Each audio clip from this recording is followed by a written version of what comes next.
Hello and welcome to Relatively Crafty, a knitting podcast. I am your host, Cristi. I come to you from the Denver area of Colorado, where I live with my husband, Ron, and our daughters, Tatum, who is 12, and Delaney, who is 9, and our tuxedo cat, Lilu. And Delaney is homesick today. She has gotten a rotten cold. Very possibly she got my cold, although it's been a while since I've been sick.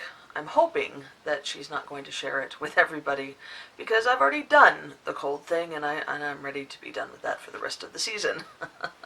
You can find me on Ravelry as Cristi-Lael and on Instagram as Cristi-Lael without the dash. And we have a Relatively Crafty Podcast group on Instagram, on Ravelry, where you can chat about the things that you've made and yarn and other knitty and non-knitty related things. Plus we have knit-alongs and giveaways. We are currently having our Autumn Accoutrements KAL, which is going on until December 22nd. You can knit anything that is an accoutrement or an accessory for the KAL. It doesn't matter what yarn you use or what pattern you use.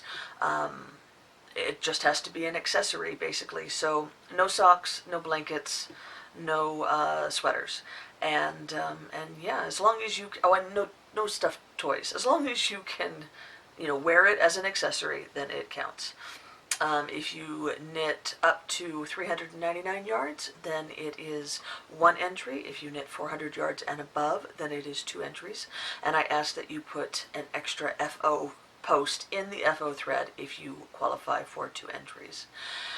And yeah, so post all your FOs in the FO thread, but no chatter. Post all your chatter in the chatter thread, but feel free to post your FOs in there as well, so that people can ooh and ah over them appropriately. We are also having a giveaway right now, and that is for a skein of yarn, which I don't have with me. Hang on one second, let me go get it. And that is for this skein of shepherd's lamb in their 2-ply DK Rambouillet organic wool. If you recall, this is the yarn that I did a review of last week after I knit Ron these mittens, and the company was so generous to offer up a skein to have as a giveaway. So there is a thread in there.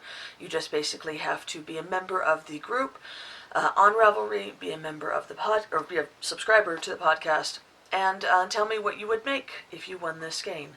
And this will end next week, where I will do the RNG drawing.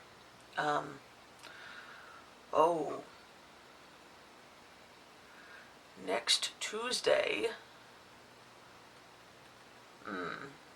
Next Tuesday may be a little bit weird. I'm going to do my best to podcast, but my parents are going to be here. They're coming for Thanksgiving, and if you are new to the podcast, then the room that I normally record in is my guest room. It's my library, it's my yarn room, it's my guest room, and so they will be in here. So I won't be able to record in here, and I'm not even sure if I can record. Shoot, I didn't even think about that. I will do my best. I'm sorry, guys. I will do my best to record next week, but I may be in a different position. And it may be, not a different position, I'll be in the same position. I'll still be, upright and whatnot, but I may be in a different place. And it may be a very quick podcast, because, it's awkward to podcast when you have house guests. Even though they are my parents and they love me no matter what I do, I still feel awkward about it. So yeah, but if I do not podcast next Tuesday, then I will announce the winner in the thread on Ravelry and earburn the winner, and then I will make the official winner announcement on my next podcast. Sorry, the holidays are always weird. I will let you know that I probably will not be recording over the 2 weeks at Christmas. because we'll have not only my parents, but my aunt from Texas and my my brother and hopefully my uncle from California. My aunt and uncle are brother and sister, not husband and wife, and hopefully they'll all be here, and so it's going to be a really full house, and we're going to be doing family things and whatnot. So hang on, my daughter's calling me. Oops. So sorry about that. So I will not be recording over Christmas and New Year's, just simply because there's too many people.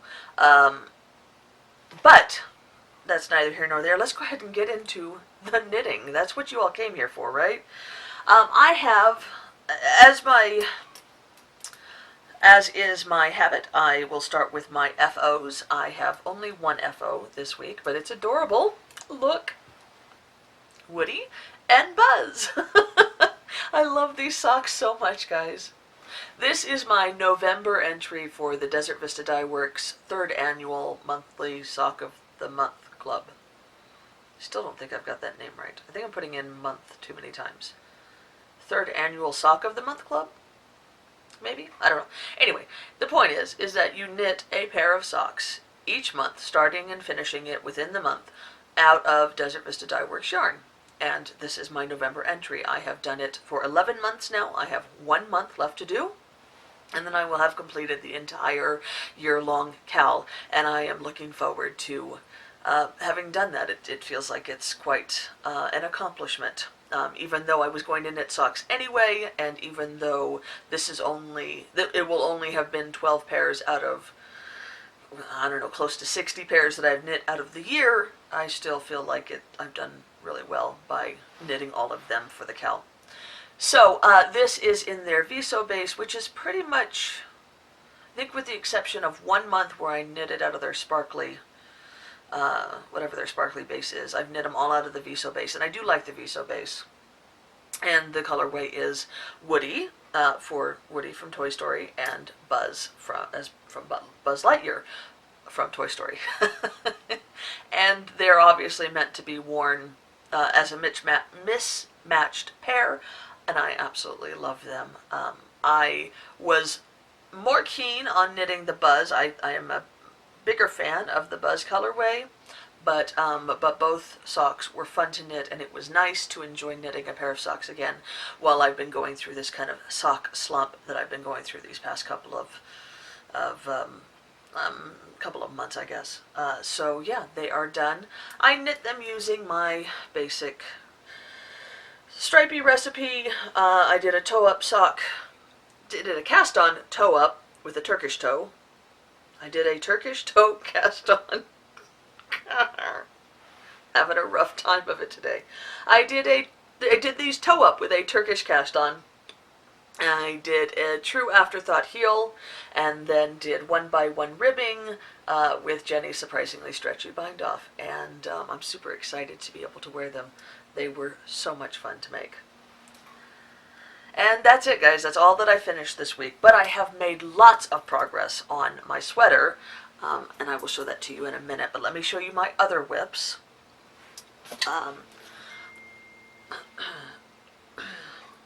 Ooh, pizza.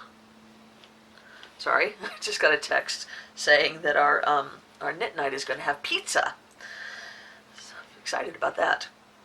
So the other year-long KAL that I have been in that has required a pair of socks every month, well, I guess technically it hasn't required them every month. It required 12 pairs in a year, and I decided to do one every month, is the box of socks, which is hosted by Kristen of the Yarngasm podcast, who also dyes Woolen Vine yarn.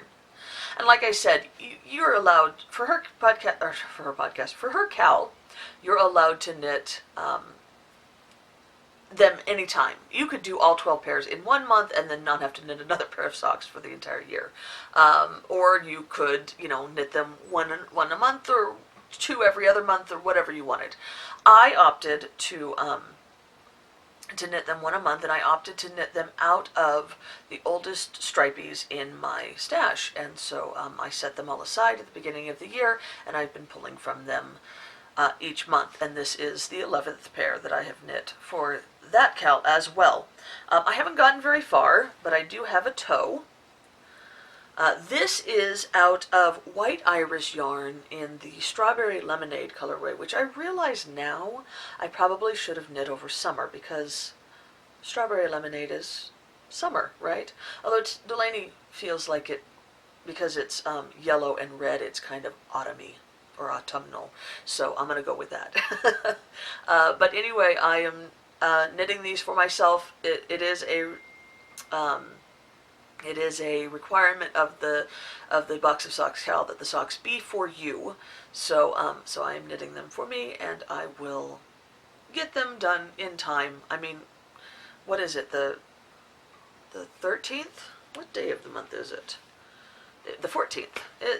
We're barely halfway through the month, and I can finish this in a week if I need to. I have had another sock that has kind of taken my attention. I've mentioned to you guys before that my husband Ron has been super keen on hand knit socks all of a sudden.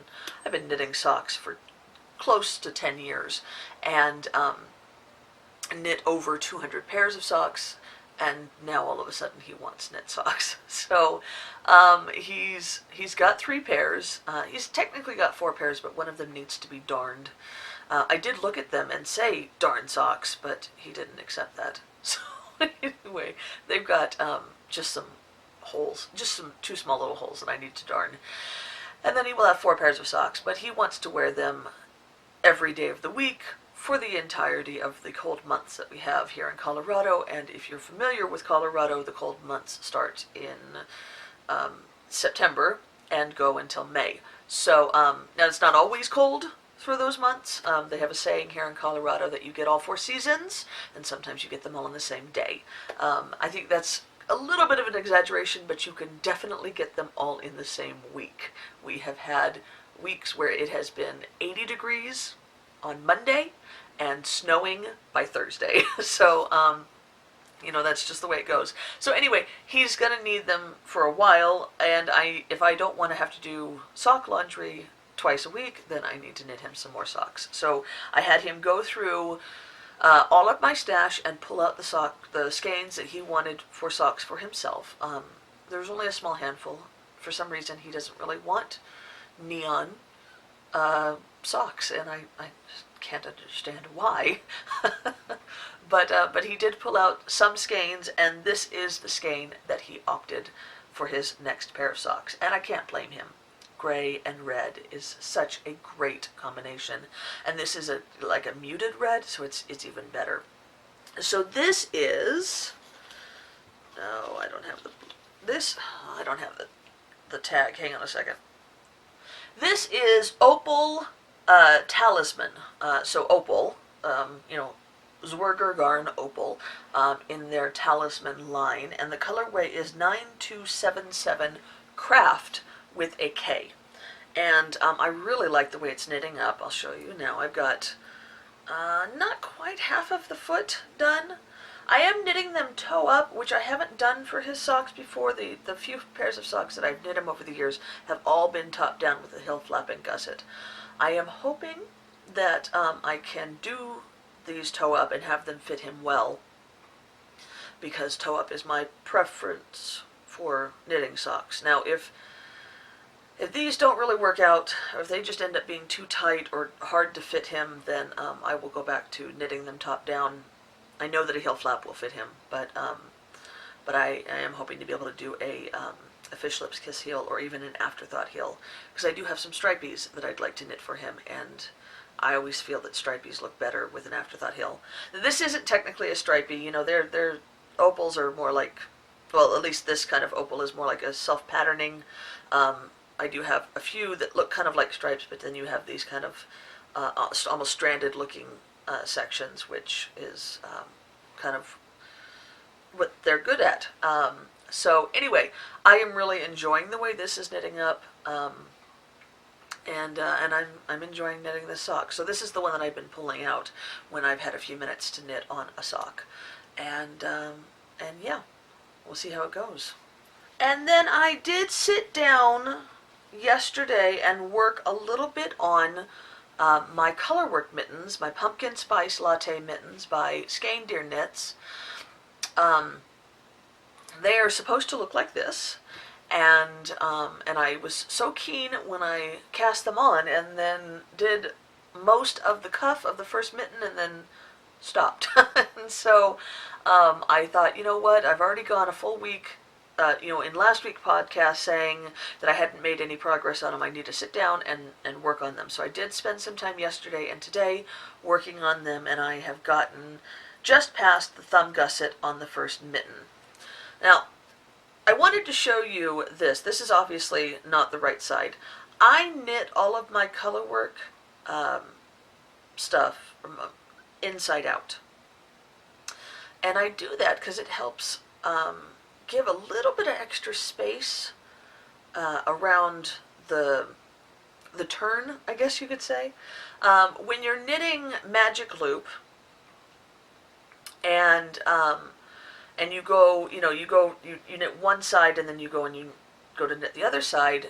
If the thing is right side in and you're doing color work, then that yarn kind of cuts across the corner, and it can make it really tight, especially here on the edges of the hand or the foot or whatever you're knitting the head. Like your head doesn't have edges, but either side. And so I got a tip ages ago to knit inside out using magic loop, and that is what I've done, and I've done it ever since. And you knit the same way. You're just knitting on the inside instead of on the outside, if that makes sense. So you're still knitting regular magic loop. Let me see if I can kind of show you without making it more confusing. So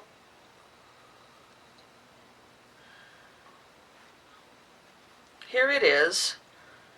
Here's the needle that I'm working on. It's the back needle, notice, but that's because I need to knit on it as if it were the front needle. So I'm knitting on the back needle, but what I'm seeing is the right side. Does that make sense? Maybe I should come up with a tutorial for that as well. It'd probably be a lot easier if it was all close up. It makes a lot of sense when I'm looking at it. Anyway, so I knit it inside out, and I find that helps. However, I will say that when I knit Colorwork hats or sweaters, although I haven't knit a full Colorwork sweater before. I don't think I have. Not an adult one. I would do it like with a hat. I would do it with a 16-inch circ so that I would not have to magic loop. I cannot bring myself to knit on a 9-inch circ. So when I do socks or gloves in Colorwork, I have to do the magic loop. You all know my experience with the 9-inch circ at the beginning of this year, and I absolutely hated it. So let me put it right side in, and I will put it on, and you can see where I'm going.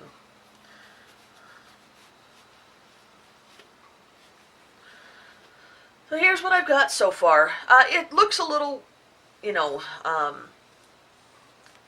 I was going to say wobbly, but that's not it. Bumpy, because I haven't blocked it, obviously.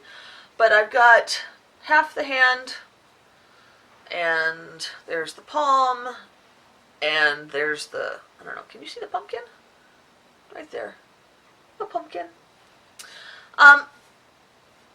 It's okay. The chart is not hard to do. The pattern is easy to follow. Although I will say that I don't know that this would be a good beginning pattern for somebody who's new to Colorwork, just simply because she goes off of gauge for your needle size instead of just telling you what needle to knit with. And if you don't have any experience knitting Fair Isle or stranded, then you wouldn't know what gauge. And I don't know. I find that it's a good pattern, but I'm glad that I know what I know about knitting before I tried to knit this, if that makes sense.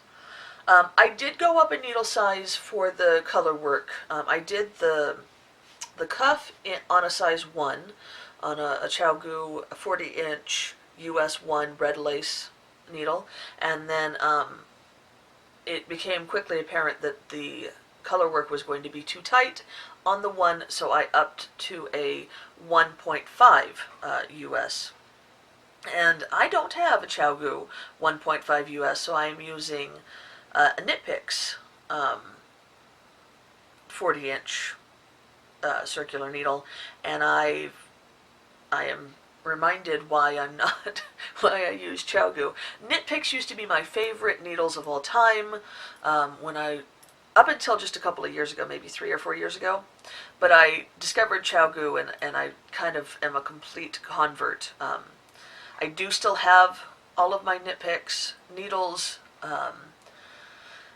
and I use them when I don't have the right size cable or the right size needle for my ChiaoGoo interchangeable set or my fixed circulars.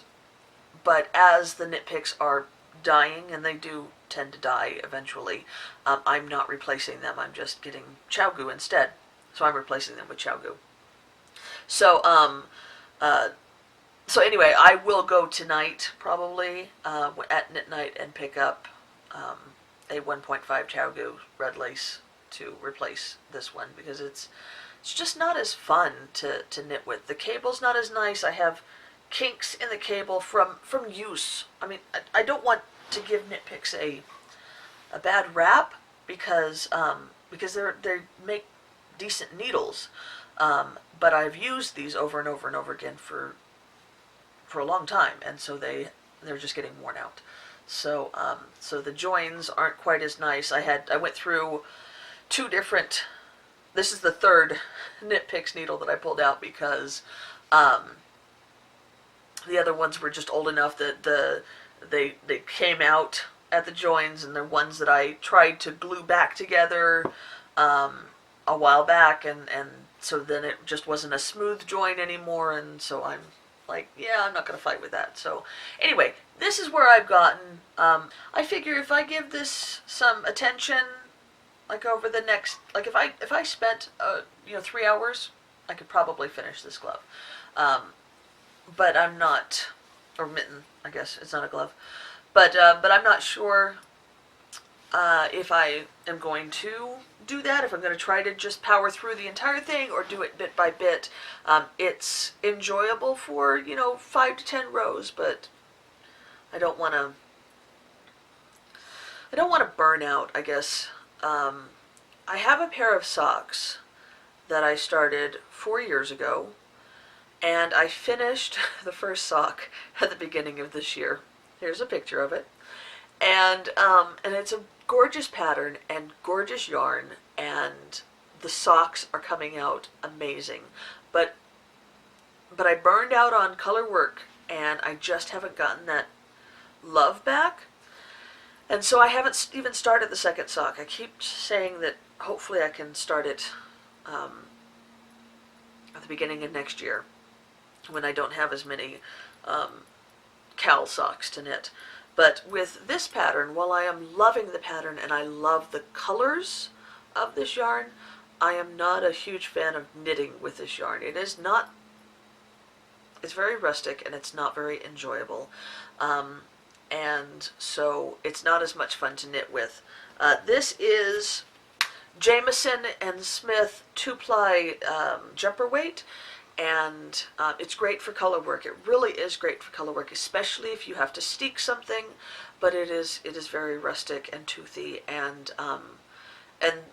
that is an advantage if you're steeking. But it's just not as much fun to knit with. I have to admit, it's just not as much fun to knit with. So I'm not loving the process. I got this because I wanted to use the yarn that Ellie from Skein Deer used in her gloves, but I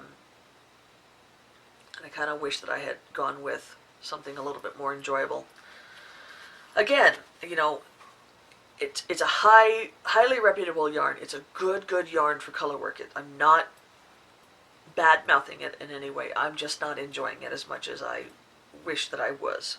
So, anyway, there is that. And I am holding that messily in my a single strand autumn bag that I picked up from them a couple of weeks back. Love this bag. It's got pumpkins on it. And then lastly, I'm sure you guys are all excited to see this. I have made gobs of progress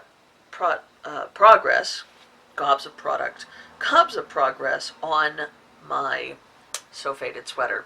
Pattern is So Faded by Andrea Mowry, and it's just all tangled up. Hang on. And I am on the final color for the body. Are you guys ready? Here we go. First color is, I should say it's all out of Yarn Cafe Creations. So the first color is Ocean Mist, and then I faded that into Pumpkin Carving, and I faded that into Selkie, and then I faded that into Forest Nymph. And I have just finished the fading part. I think I've got like 3 or 4 rows of just the Forest Nymph. And you can tell that I am getting close to finishing the body of the sweater. According to the pattern, I'm done. But I think I'm going to add another inch, and then start the ribbing. And yeah, that's it. It's looking good, huh, guys? I'm so excited about it. I was a little bit concerned about fading these 3 instead of, I thought maybe I would need to switch the Pumpkin Carving and the Selkie, but I think it worked out really well. I like the look of it. So, yeah. And then all I have to do is the sleeves, and I'm hoping that the sleeves will go quickly as the body has.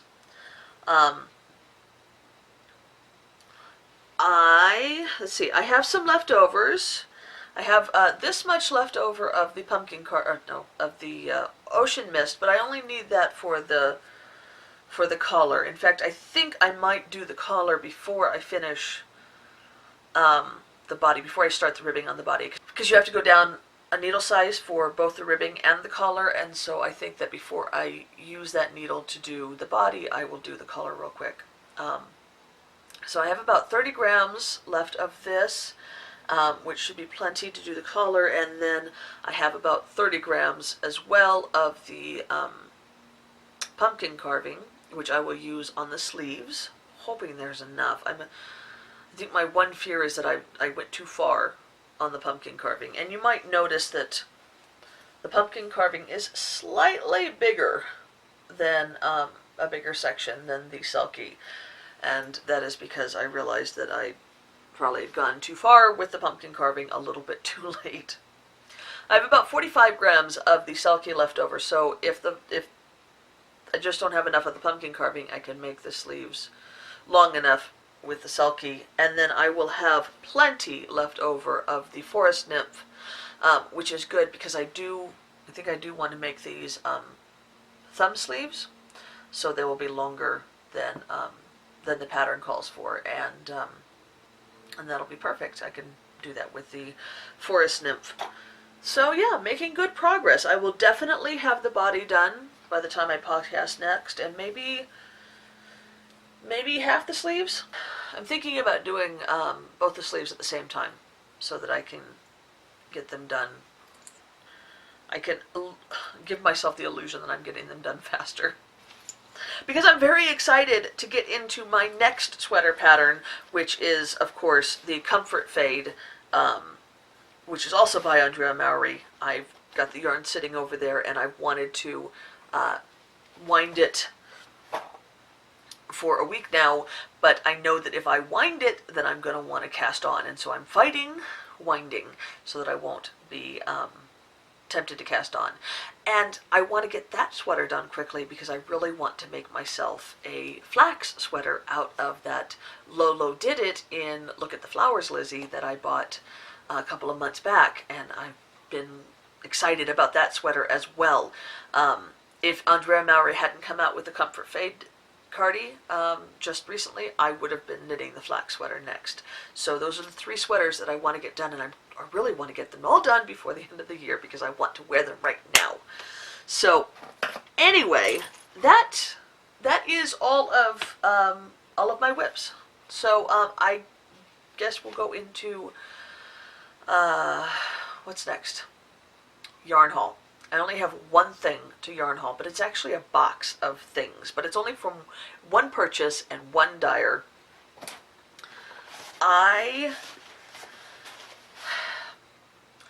spent all December last year watching everybody open up or show off their yarn advents that they had bought, and so I had made a decision that when December came around again, I was going to have my own advent, and it took me a long time to pick one.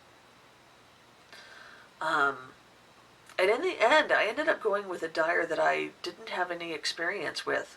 Part of the reason was because I wanted somebody that was going to do 10-gram minis instead of 20-gram minis.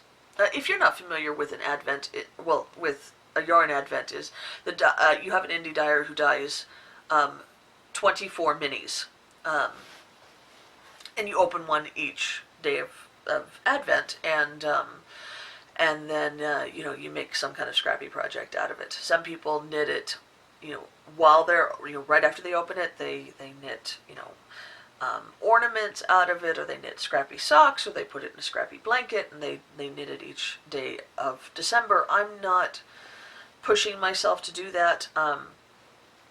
In fact, I'm not even sure what I'm going to make with it. I don't know if I'm going to put it in a scrappy blanket or if I'm going to make scrappy socks. I'm pretty sure it's going to be one of those 2 things, but I do have some other minis for scrappy socks as well, and so I'm not entirely sure, but I knew that I wanted to have an advent. And so one of the reasons why I was having a hard time picking one is that, as I said, I wanted a dyer that was going to dye 10-gram minis and not 20. I didn't want 20-gram minis. That's too many, too much, and it would end up costing too much. It's twice as much yarn, and it was twice as much yarn when I didn't need that much yarn. And then I needed somebody who was also going to have the option of getting a full skein for Christmas Day, which was important to me. I wanted to have a full skein to open up on Christmas Day. And then I needed somebody that was going to do a few, little treats here and there throughout. And then lastly, it needed to be a dyer that dyed other yarn that I liked. And so, and fifthly, it had to be something that I could afford, because there was lots of dyers that I was very intrigued by that met all the other requirements, but the price was just a little bit out of my price range. And so I did. I found it hard to pick one. But I did, and I am very excited about it. And like I said, this is a dyer that I have no experience with, in that I have not ever bought her yarn before or knit with it, but I have seen it, and I've liked it. And that is Adelaide's Cottage. So I have a whole box of goodies. I'm so excited. Why can't it be December 1st? Like, I want it to be December already because I want to open this, but I don't want it to be December yet because I have not bought any Christmas gifts or even thought about Christmas gifts. But yeah, there's 10. They're all 10-gram minis. There's 24 of them, and then there is one big one. You can see right there. That's the big one. So that will be open on Christmas Day. And there's a little envelope that's taped to it. And each one has a number on it. So I will open this one up on December 1st. And yeah, I'm excited. I think it's going to be fun. And she's done it all in fingering weight, and she's got it on a plethora, a variety of different bases. So yeah, I'm really excited about this. And so I will be sharing that with you throughout December, and yeah, I'm hoping it will be something really awesome. I like what I have seen of her stuff, as I've seen it. So yeah, really keen on it. And that's it. That's the only thing I got this week. I am waiting on 2 other skeins from other indie dyers, but they were pre-orders, and so they should be shipped to me this week. I'm hoping to have, one of them. I don't know. One of them should definitely be dyed and be shipped this week, but it's coming from the UK, so that'll take a little while. The other one, I think she's a little bit behind on her dyeing schedule. So even though she's US, I don't know that it's been dyed yet. So yeah, I may not have anything to show you guys for Yarn Haul next week. We'll see how it goes. But yeah, so that is all the yarny bits of this podcast. If you are just here for the yarn, then I will talk to you later. But if you are also here for reading, then let me go ahead and get into my books. If you recall from last week, I had mentioned that I was reading the Delirium series by Lauren Oliver, and then I wasn't really enjoying it. So I wasn't sure how far I was going to go. And I decided to go ahead and DNF the whole series. I didn't even finish the first book. I was listening to it on double speed because I just wasn't enjoying it, and I thought, you know what, life's too short to force yourself to go through a book that you're not loving, or not even really even liking. And it's not a dig on Lauren Oliver, because I think I have read everything else that she has written, with at least everything else that she's written that's YA. There's a couple of middle grade books that she's written that I haven't finished yet. I've like started the series but haven't finished them. And I've liked those quite a lot, actually. Some good 4-star books in my opinion. With the Delirium series, it's a YA dystopian romance, and there was a time when I really loved those, but I've kind of burned out on them. And so, yeah, I just couldn't get into it, and I just don't see myself getting into it anytime soon. So I went ahead and traded all those books in. If I ever decide I want to read them again, I can always borrow them from the library. So instead of Delirium, I read The Luckiest Girl Alive by Jessica Knoll. And this, I don't know if you can read that, but it says, with the cunning and verve of Gillian Flynn, but with an intensity all its own. So I've read all of Gillian Flynn's work, and I've been very impressed. So I thought, well, you know what, I'll probably like this one as well. I have to say that this did not have the power of Gillian Flynn for me. It's not even really a thriller, although I don't know. Yeah, would you say Gillian Flynn's a thriller, right? Psychological thriller type of writing? This just didn't have that. It just didn't have that. And so I didn't like it as much. It wasn't bad. I think I gave it 3 stars, which is just, middle of the road. Out of 5 stars, middle of the road. But it just wasn't. It just didn't have the power of Gillian Flynn or Karen Slaughter or some of the other Megan Miranda, some of the other thrillers that I've been reading this year. So yeah. So I've read it. I liked it more than Delirium. And now I've read it, I will go ahead and unhaul this book. I do that often. I buy a lot of books. Oh, and you know what? Barbara had asked me in a comment last week where I get my books. Because I do buy a lot of books, and I read a lot of books, and I like to read books that I own. Although I do support my library. I am a friend of the library. I have that membership that I contribute to each year, and then I borrow books from the library regularly, and I buy books from their bookstore. But I do like having the book and having it on my shelf and being able to pick it when I want to and read it. So because I read so much and because I like to buy so much, I have to find them cheaply, of course. So I have got a few tips and tricks to keeping your book costs down. One is that I very rarely buy from Barnes & Noble. I am not a big fan of I'm not a big fan of them. I have a hard time buying books full price, and I don't feel like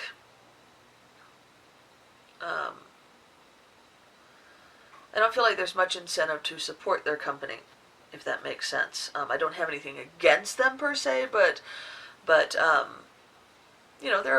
a huge company, and so I don't feel like I need to support them like I would an indie bookstore.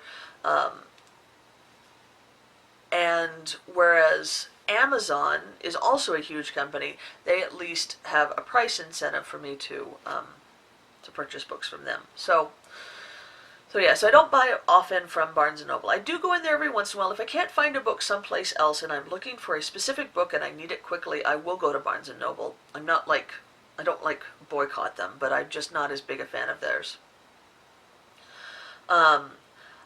I do shop at Amazon, as I said. Most of the books that I pre-order from Amazon. So if it's something that I'm very excited to get, like Marissa Meyer, who wrote the Lunar Chronicles series, which I loved, she just came out with a new book a week ago called Renegades, and I pre-ordered that as soon as I knew that it was on sale, and I pre-ordered it from Amazon, and it came. And I like doing that. I have an Amazon Prime membership, so I get free shipping. So I do tend to shop on Amazon fairly regularly because I like that things get delivered to my door. And so I do buy books on Amazon. I also go to it's an indie bookstore, but they have 3 locations now here in Colorado called Tattered Cover, and I go to them as often as I can, but I don't have the money in my budget to be able to support them as much as I'd like, because you have to buy the books at full price, and so I go for special books that I'm looking for, a specific a specific edition or a special book, and so I will go and purchase books from them for those instances. There was a local indie bookstore back in California that I did the same thing with. And then I have a used bookstore here called Second and Charles. It's a used media store because they also do used video games and movies and electronic equipment, music equipment. And so when I finish my books, and I don't want to keep them, I take those to Second and Charles and I trade them in for store credit, and I use that to purchase other books. And then, let's see, where else? I go to library book sales. Whenever I hear that they're going to have a big library book sale, I'm always there at least 2 or 3 times during the sale. And then each library that I've ever been to has had a little bookstore that they have there, and I always look at those whenever I'm at a library branch. Over the summer, the girls and I toured many of the library branches for the 2 county library systems that we have close to us, and I hit every library bookstore that they had there. And then lastly, and then I also go to bookoutlet.com, which is an Overstock website, and they have Overstock books there that are, really reasonably priced, a couple of bucks, I very rarely see anything for more than, $5. And they have a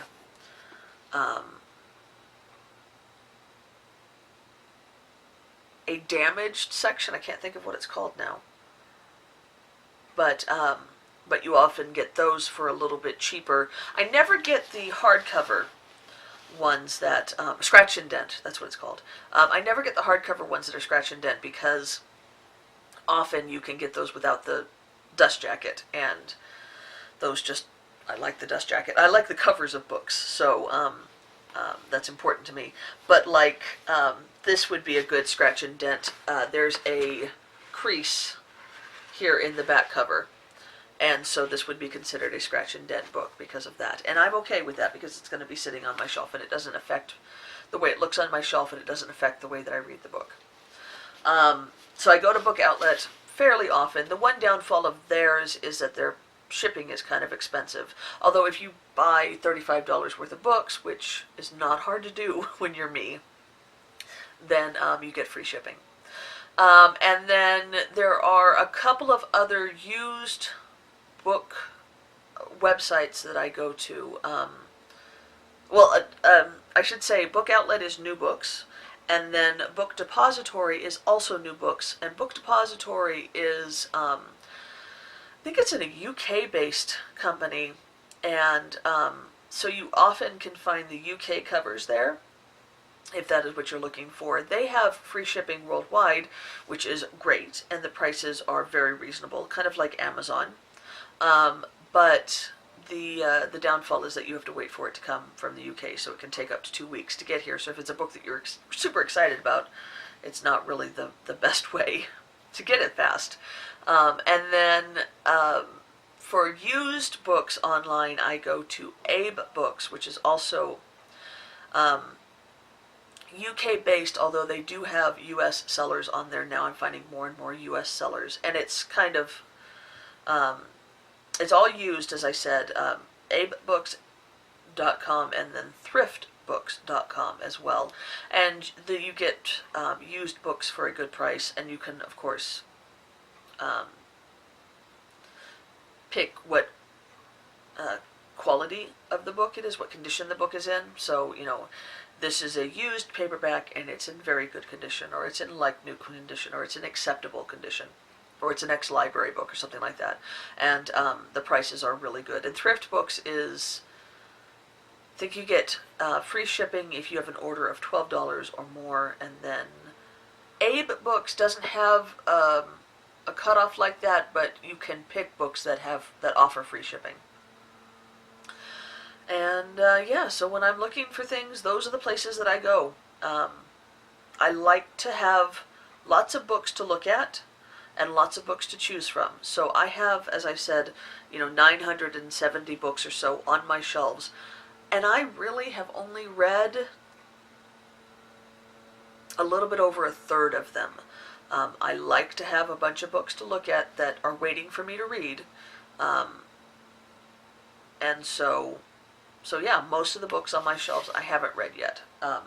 So when I get to reading them, I read the book, and then I decide, do I want to keep this? And if I do, I put it on this bookcase that I'm sitting next to. And if not, then I put it in a pile over by the door, and then every couple of weeks, every couple of months, depending on how big the stack gets, I take it to Second and Charles and trade it in.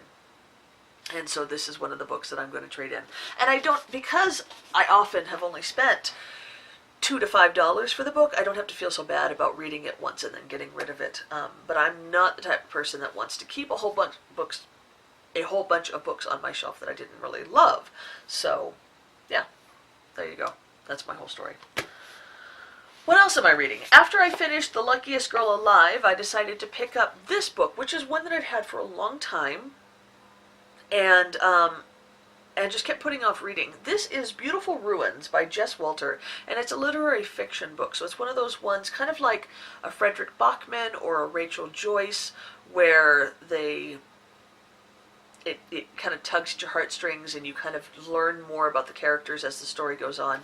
This goes back and forth between a young Italian hotel owner or inn owner in Italy named Pasquale, and current day with a woman who is an assistant to a movie producer, and you kind of go through other points of view with other characters, but those are kind of the two basics, and it keeps jumping back and forth, and the common thread between the two is that movie producer, Michael Dean. Claire works for him. Pasquale met him when he was in Rome shooting, or producing the Cleopatra movie with Liz Taylor and Richard Burton. And so it's an interesting story. I don't know if it really, if any of it is factual, because it does have these real actors in the book, but I am enjoying it a lot. I am about 200 pages in right now, and it's enjoyable to listen to as an audiobook. The narrator is fantastic. He does all the different accents. He has to do an Italian accent and an English accent, and there's even an Irish accent in there, plus an American. He seems to be pronouncing all the Italian words properly, although I don't speak any Italian, so I can't say that for sure. But yeah, it's really enjoyable.